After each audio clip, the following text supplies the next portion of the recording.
Lebih kurang 200 jemaah haji Prabu Mulih pulang ke kota Prabu Mulih pada pagi ini, dan kedatangan jemaah haji Prabu Mulih ini disambut langsung oleh PJ Wali Kota Prabu Mulih di Rumah Dinas Wali Kota Prabu Mulih.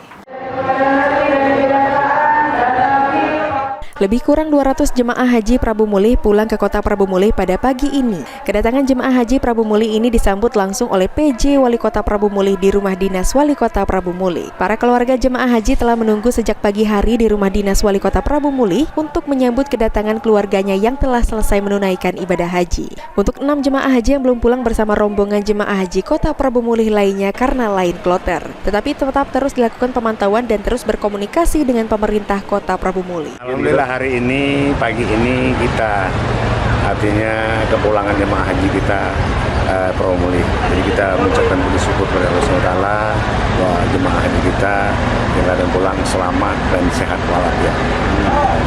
Berapa Pak? Berapa jemaah Pak? Kemarin, terus yang pulang berapa Pak? Sekarang ini yang masih 210-an Pak? 205. Yang pulang? Yang pulang semua Pak ya? Masih ada 6 lagi ya di kloter yang beda. Nanti kami pantau terus ya per hari melalui teman-teman di sana, ya keadaan semuanya sehat. Sementara itu, Ketua Rombongan Jemaah Haji Kota Prabu Mulih, Oktabri, mengatakan untuk sarana prasarana jemaah haji di Tanah Suci cukup memadai, meskipun banyak jemaah haji asal Indonesia terserang batuk pilek dikarenakan perubahan cuaca. Untuk Prabu Mulih, jemaahnya sehat semuanya, tetapi memang kondisi memang seluruh jemaah seluruh Indonesia ini memang terkena batuk pilek. Hanya itu yang Prabu Mulih.